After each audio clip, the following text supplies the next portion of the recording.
Olá, vamos para mais uma aula de língua portuguesa. Nós estamos no módulo 2, capítulo 1, páginas 40 a 43. Essa é a terceira aula sobre conto. E hoje nós vamos estudar o conto da página 40, premonição. Nós vamos destacar as partes no próprio texto, né, da situação inicial, que é a apresentação.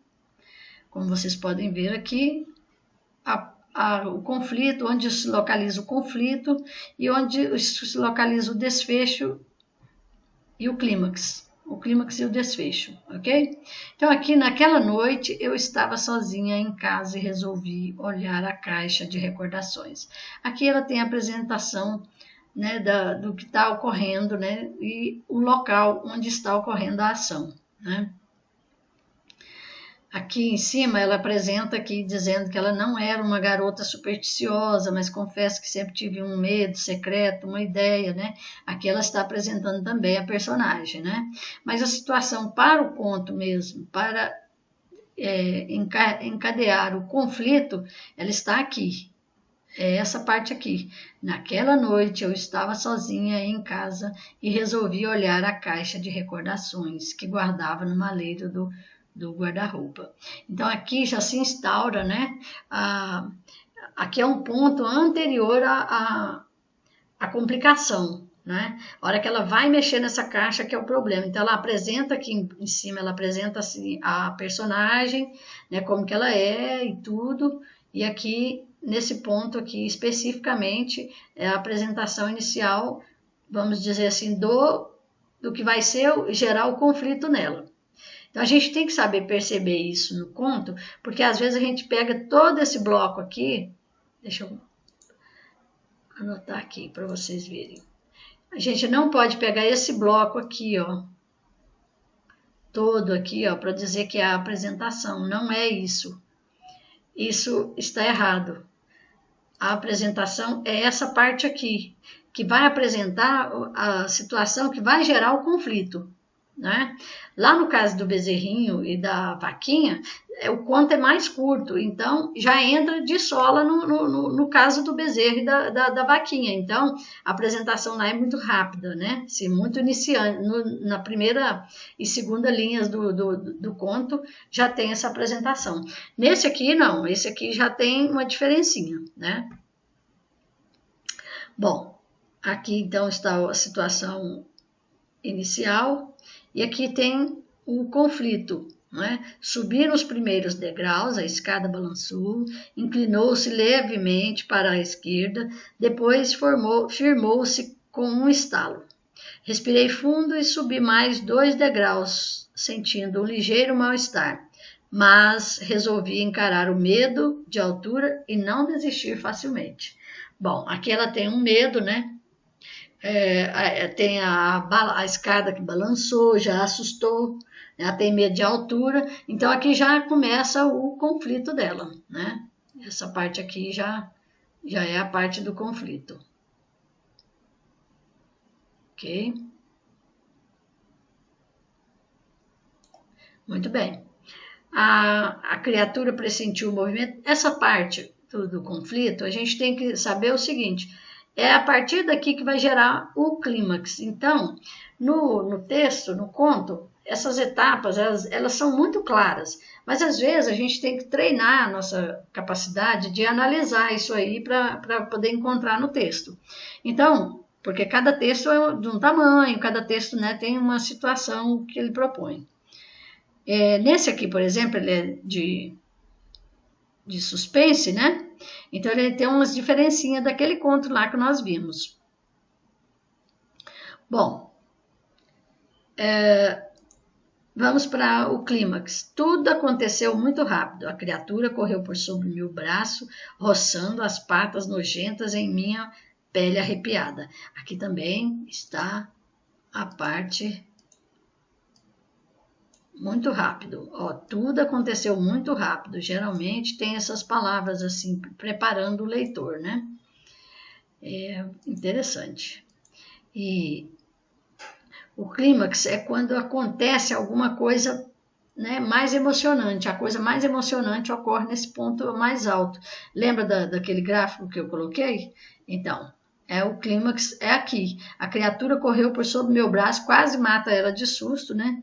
Roçando as patas nojentas em minha pele arrepiada. Ela estava assim já, né, no auge do medo, né? De repugnância. Enfim. E aqui, não é? Nós temos o desfecho, né? Que ela diz o seguinte, que ela morreu e aqui está, né? E aqui estou. Esse é o desfecho. Bom, o desfecho é um desfecho diferente, né? Porque é um conto de suspense, né? Um conto assim que aterroriza a gente de certa maneira, né? Ela quis dizer que ela quase morreu de susto, né? Mas ela está aqui. Então, ela voltou. Quando ela diz que está aqui, ela voltou à normalidade. Então, acabou-se o medo, acabou-se o susto e a vida segue normal, certo? Aí os tipos de narradores nós vimos, né? Narrador onisciente, narrador personagem, narrador em primeira pessoa, né? Que nós vimos, né? E o narrador onisciente que tem lá no texto, né? Nós já vimos sobre os tipos de narrador. Aqui nós temos o narrador personagem,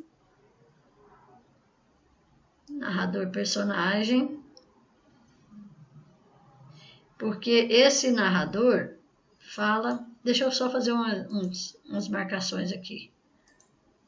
Aqui nós temos o seguinte: subi a escada, balançou, inclinou-se levemente para a esquerda e depois firmou-se com o estado.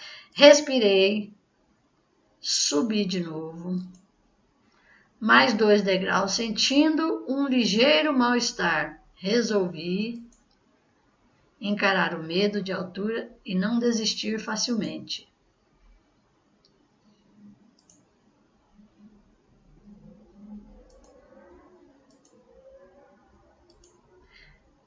Será que a caixa estava muito...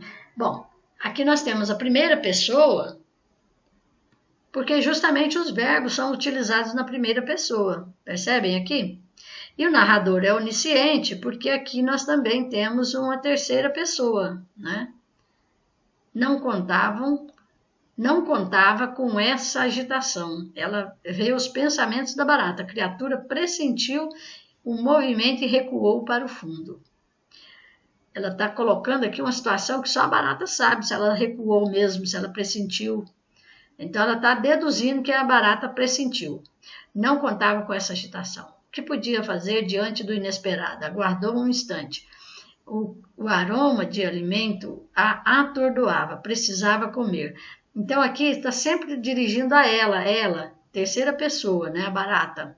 Aguardou um instante, o aroma, né, do alimento atordoava, precisava comer de qualquer jeito, e se ela contornasse o lugar, né? Haveria como fugir se fosse vista? Então aqui, se ela, né, terceira pessoa, narrador onisciente. Então o narrador, personagem, ele narra a história em primeira pessoa, sendo personagem dela. Representa opiniões sobre os acontecimentos apenas sob seu ponto de vista e tem uma visão limitada dos fatos. Já o narrador onisciente, ele vai narrar a história em terceira pessoa e ele sabe tudo o que acontece na narrativa, conhece a vida dos personagens e pode descrever seus sentimentos e pensamentos. É o que ela faz com a barata, né? Ok? Bom, aí nós temos também a caracterização das personagens, que é importante, né? A caracterização aqui, ó, supersticiosa, característica psicológica. Corpo castanho, aqui já é características físicas. Vibrando, características físicas. Então, tem duas formas de caracterizar a mesma personagem. A característica psicológica, né? E a característica física, né? E aí é um trechinho lá do livro. Muito bem. Então, vamos corrigir as atividades. Eu vou colocar uma tela aqui, que é para ficar aqui, para vocês não esquecerem dessas etapas. Ok? Muito bem, na página 43, nós temos a primeira pergunta. Quem são os personagens do conto? Bom, uma garota, a mãe dela, e uma criatura estranha, a barata. Número 2. Qual é a confissão feita pela garota no início do conto? A confissão é que ela sempre teve um medo secreto desde criança. 3. Qual acontecimento dá origem ao conflito do conto? A vontade da garota de pegar sua caixa de recordações. 4. Onde estava a caixa de recordações e o que havia nela? A caixa de recordações estava no maleiro do guarda-roupa e nela havia fotografias dos amigos da escola, um caderno de entrevistas, postais de viagens, pasta com papéis de carta, bilhetes e presentes de namorados, ingressos de show e outros itens que a garota gostava de colecionar. No início do conto, há uma indicação de quando se passa a questão 5. No início do conto, há uma indicação de quando se passa essa história. Identifique a expressão que marca o tempo no texto e sublinha. É só ir lá no texto e marcar, tá? Vocês vão no texto, está lá no primeiro, no segundo, terceiro, no quarto parágrafo, naquela noite. É só marcar naquela noite. Esta marcação temporal e a descrição do espaço onde se passa a história colaboram para gerar o clima de mistério e curiosidade do leitor? Sim, né? Por quê? Porque com a noite os acontecimentos ficam mais sombrios, né? Por causa da falta de luz, que diminui a visibilidade e aumenta o mistério, né? Geralmente à noite assim a gente fica mais assustado. Além disso, a garota estava sozinha, o que pode gerar medo do inesperado, já que sua mãe não estava por perto para ajudá-la. Muito bem. Na página 44, nós temos a questão 6.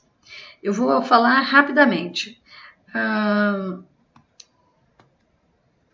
O primeiro quadro é a letra C, o segundo quadro a letra A, o terceiro quadro a letra D, o quarto quadro a letra B. Então, nós temos C, A, D, B, tá? Na sequência aí. Lembrando que é da esquerda para a direita. Muito bem. Na questão 7, nós temos aqui. Você já estudou que existem diferentes tipos de narrador. Uma mesma narrativa pode ter mais de um narrador. Leia as informações e identifique o narrador de cada parágrafo acima e justifique sua resposta. No último parágrafo, no último slide, eu passei essa resposta aqui, né? Então, nós temos o último slide. Vamos lá.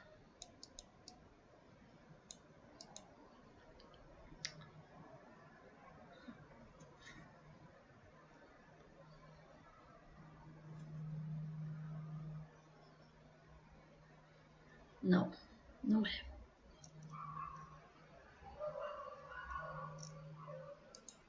Não é. Então, no primeiro parágrafo, narrador personagem, pois os fatos são narrados em primeira pessoa. Segundo parágrafo, narrador onisciente, pois os fatos são narrados em terceira pessoa e o narrador conhece os sentimentos e pensamentos da personagem, conforme nós já vimos, né? E aqui, na questão 8 da página 45, nós temos contorne a alternativa correta em relação à descrição da criatura estranha. Corpo arredondado e pequenas asas, antenas do corpo, alongado e gelatinoso, 2 pares de antenas, corpo achatado e patas peludas. Nós vamos ficar com o corpo estranho, asas e antenas, tá? É o azul, quadro azul aí. O narrador descreve costumes que a criatura estranha tinha em comum com alguns seres humanos. Quais são eles? Trabalhar à noite, evitar a luz do sol, preferir as sombras, a sujeira e a umidade. Ao terminar a leitura, a questão 10. Ao terminar a leitura do conto, é possível descobrir qual era o medo da garota? Explique sua resposta. Sim, não é? O medo que a garota tinha desde pequena era de barata. É possível chegar a essa conclusão quando a criatura estranha é revelada e descrita no final do conto, ao mesmo tempo que assusta a garota e causa repulsa nela. Questão 11. Qual é o objetivo do conto lido? Assinale a alternativa correta. A primeira alternativa. Entreter o leitor por meio de um enredo com clima de mistério, o qual apresenta um enigma que é desvendado no final da história. 12. Quem produziu o conto lido? Você já leu outras publicações dessa pessoa? Flávia Muniz. A resposta é pessoal, não sei se vocês leram, né? 13. Em que material esse conto foi publicado originalmente? No livro Fantasmagorias. 14. Onde é possível encontrar contos de suspense? Bora, em livros, revistas literárias, blogs, sites da internet. Ok? Muito bem. 46. Observe o pronome destacado no página 46, questão 15. Observe o pronome destacado no trecho abaixo. A quem se refere esse pronome? A garota que está sendo observada pela barata. Letra B. Que outra palavra desse trecho se refere a esse mesmo personagem? O pronome oblíquo a em localizou-a. Com que objetivos os pronomes foram usados nesse trecho? Sugestão para vocês aí. Para evitar a repetição de um mesmo termo, deixando o texto menos cansativo. 16. Releia o trecho a seguir. Nesse trecho, o termo terrenos desconhecidos se refere a quê? Ao maleiro do guarda-roupa, que é o local onde a personagem está. E assim, a letra B, assinale a alternativa que corresponde à expressão em destaque no trecho apresentado. É a primeira opção, alimento dos sonhos. Letra C, por que a embalagem de chocolate quase vazia é considerado o manjar dos deuses para pela personagem? Porque essa personagem sobrevivia de restos de comida e gosta de doces, que é a coisa que a barata mais gosta é doce, né? Ok? Termino mais esta aula e espero que vocês tenham compreendido e possam corrigir as atividades de vocês. Um beijinho, até mais. Tchau.